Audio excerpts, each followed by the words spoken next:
All right, this is day 3 for my lightning interviews for councilors and mayor to be. Today we have Laurie Carr, current councilor for downtown Port Hope and running for mayor this year. Hi, how are you doing today, Laurie? I'm really well. How about you? I'm great. Let me just turn this fan down, make sure we have clear recording. There you go.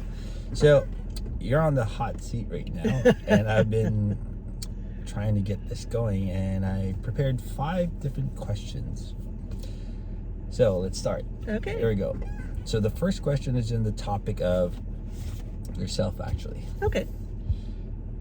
It's about you.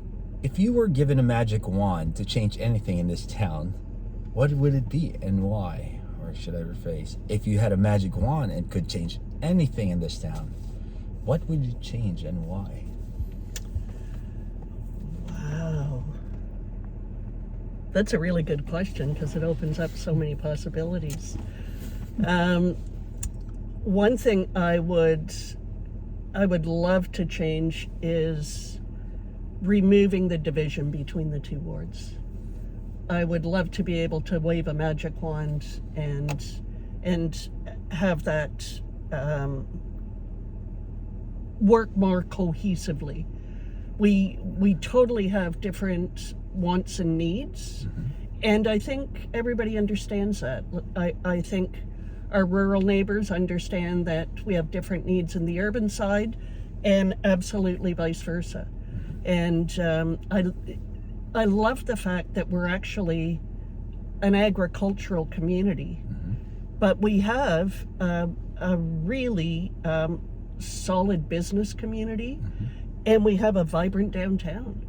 So to have an agricultural community with those additional assets is, the word you use is magic. It is. Yes. Yeah. It's a great one. So for my second question, it's in regard to businesses and the environment. What should you think is more important, the business and development of this township or the environmental aspect of it? And if your answer is the balance of both, how do you think you'll be able to do this as part of your agenda? Let me try to phrase that again. What do you think is more important, the business development of our municipality or the environmental concerns of our residents? To be more specific. I actually do think they go hand in hand. I think maintaining our environment, our natural heritage, is one of the most important things we can possibly do. We have to think of people who are 8 as well as the people who are 80 who live in our community. And if we want to take care of the people who are 8, we absolutely need to manage our environment. We also have to allow growth in our community if we are going to take care of our 8-year-olds as well, so that there's actually a business community here for them to participate in and join. And I think it's, how am I going to put this? I think growth is positive as long as it's managed growth.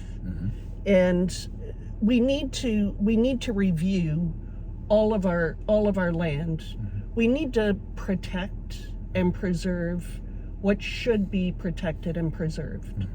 And we need to rightly zone what is available for growth, so that when somebody does want to bring their business here, their industry here, their commercial enterprise here, they can actually go to a spot that is rightly zoned for them, so there's not a lot of time delays, and allow them to start their enterprise here. That as well as that, from a residential growth perspective, there are many very sensitive developers.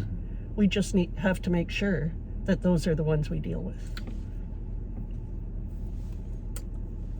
So the next topic I'll be talking about is the old and the new. Knowing that a big demographic of our town are older and retirees, how do you think we should balance the plans with our youth? We have a large population, let me repeat again, we have a large population of retirees and seniors in our community. How will you balance their needs while increasing the opportunities for our youth? Okay. Well, that's certainly something that's kind of central to everything, I believe, that you you manage your way through a community by looking through the lens of those who are 8 and those who are 80. And if it works for those two age groups, it'll work for everybody in between. So it's very, very critical to always set your vision with those two groups in mind. And I think we've been somewhat weak on the 8-year-old side for a while because our community was trending more and more and more retiree over, during the last 20, 25 years. However, the last 5 to 8 years, it's been trending a lot more young families. And that is so encouraging and energizing, actually. And so we need to start rethinking how we manage things so that we can have a community that embraces the children, the families, and the extended families. Because ultimately, I see things moving more that way, where people are starting to engage more with extended families and having aunts and uncles and grandparents and all living together. And we've got some beautiful large properties in both the urban and rural wards that can accommodate that. And what a wonderful opportunity. I'm delighted that one of the most recent changes that was done to our zoning bylaws was to add up to 2 additional residential units per property, which will allow to build that space for an aging parent or for a younger member of the family, a brother, a sister who may want to come and be part of the equation. Yeah, interesting. Because in the farmlands, I believe we actually have something. If you have current farm help, they do that. I guess we're following what's happening in Toronto as well. We call it the granny flat. Right? All the back alleys in Toronto, we're seeing this as a big boom as well. They used to be just regular garages. Now they're all like another place for their parents, and then, or instead of buying a new house, mom and dad's gonna live down there because they don't want to go up and down the stairs. And it's perfect. Yeah. I mean, it's great for mom and dad, and it's great for the kids. Oh, it's a win-win situation. Babysitting costs a lot of money. Yeah, I'm a father.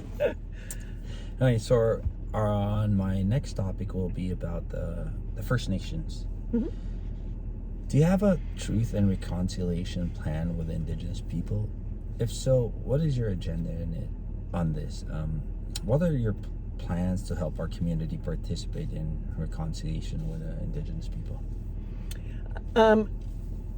Having an actual plan at this point, I would say I don't have a plan. My entire platform is based around collaboration and communication. So in order to have that plan, I think we need to sit down with Alderville and Hiawatha First Nations, which are both in this area. And interestingly, the chief of Hiawatha First Nations is Laurie Carr, Chief Laurie Carr. No Same relation. name? What? Yes. That's so cool. Yes. I think around us there's at least 8 bands, if I'm not mistaken, that are actually within our community as well. That's correct. Yeah. And I believe that in order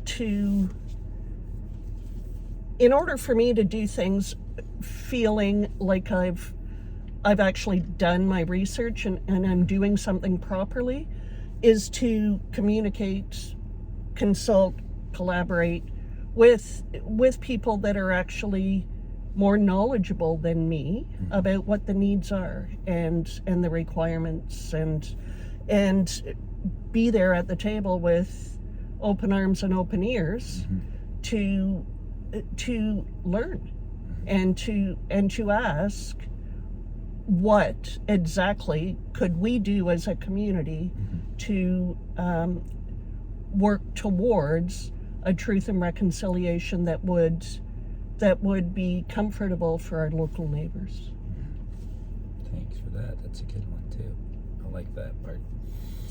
My last question, so the fifth one. Okay. It's regarding the corporations and the people, the local people. The current large corporations and developers that are stakeholders in our township do have a lot to say in most projects. How can you make sure that the local residents' interests are met?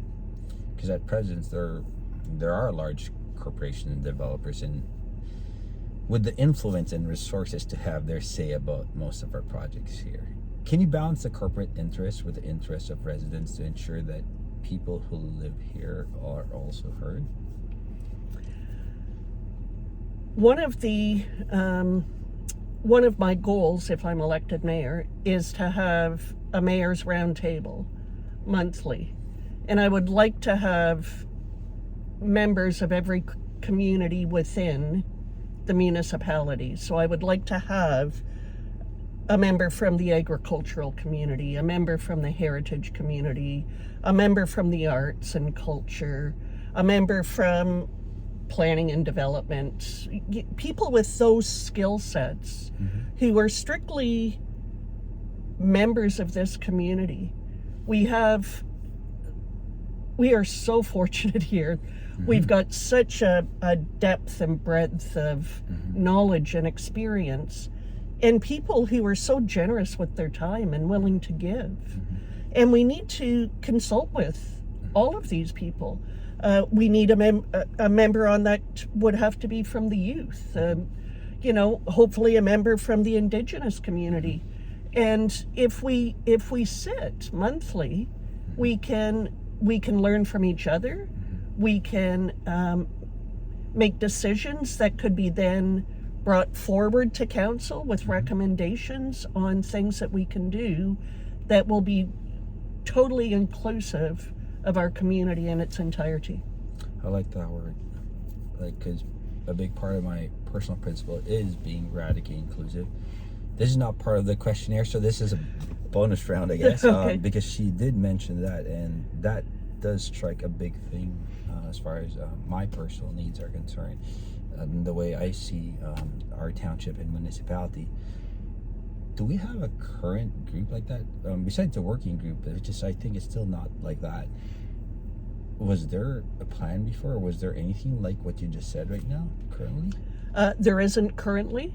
I think that's definitely a really good one. But it's certainly something that I have every intention of implementing. I think it's a really, really, really good one right there. And that will strike each and every facet of this municipality that would greatly enhance and help each other hear each other's point of views as far as the different kinds of needs in our township.